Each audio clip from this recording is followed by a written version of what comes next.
think that over time, Dumbo has developed from being almost purely industry to becoming almost purely cultural in some ways.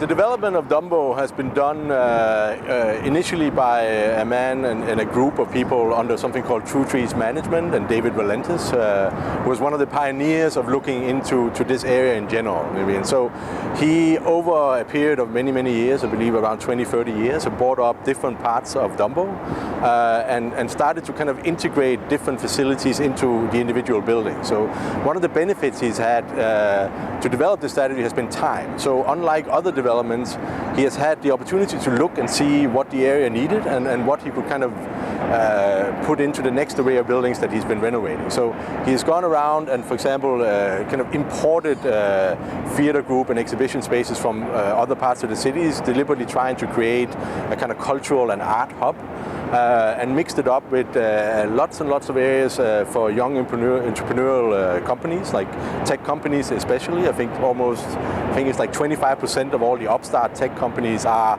somewhere behind us here in Dumbo. And so he specifically has created a vibrant mix within, which is something that the time span of the development of Dumbo has allowed him to do. The area behind me has been designated as landmark areas. So the old tobacco buildings are kind of a front line towards the water. All will be maintained the same, and has created a barrier towards the water, which kind of gives life in a green area where we are now.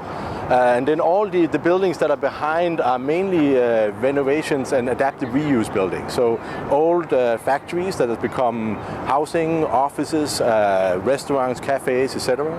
And the developer who bought up or started buying up square footage or square meters in the area back in the day essentially bought a little bit of a time at a time, and then kept expanding. So at the end of the day, it's almost one single man and his family who's developed most of what is known as Dumbo today.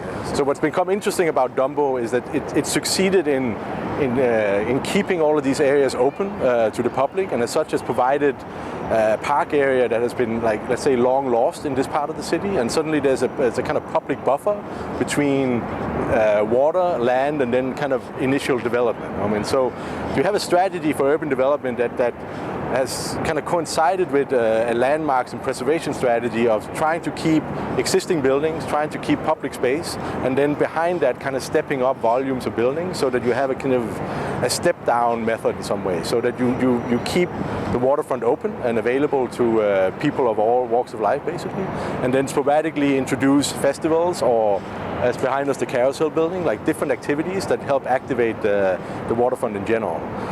The role of the Carousel along the waterfront, I think, cannot be underestimated in some ways. I think again, it's an example of how a kind of successful relationship between a private developer and for lack of a better word, a famous architect can happen. And I think it's a way for the city of New York to utilize private funding to create public space. And so the Two Trees Management Group has sponsored, I believe, the Carousel. They hired Jean Nouvel to build it. And by creating a Carousel building that is, let's say, open and accessible almost all year round, but also just physically appeals to everybody to become a kind of a central cornerstone of the park, it has become a massive attraction. I think what Jean Nouvel has successfully achieved with his Carousel here is to create a building that even when nothing happens, even when it's closed, the success of the Carousel as a focal point remains because it is completely transparent. So you have an ability to attract people even at night when nobody's here. The lights and shadows that play out through the park is something that is an attraction point. And then during the day, depending on what weather is like, you can open and slide up pretty much, I think, two of the sides open almost entirely. So you get a feeling of the Carousel being standing in open air versus in an enclosure, which is let's say, the traditional approach to it.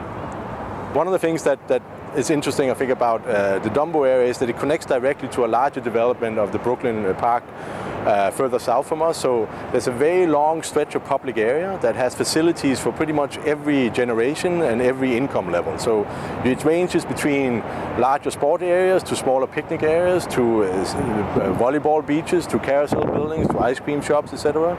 So a large variety and mix of programming has been put together to try and create a a much more interesting and diverse group of people that can come and participate in what's going on along the water.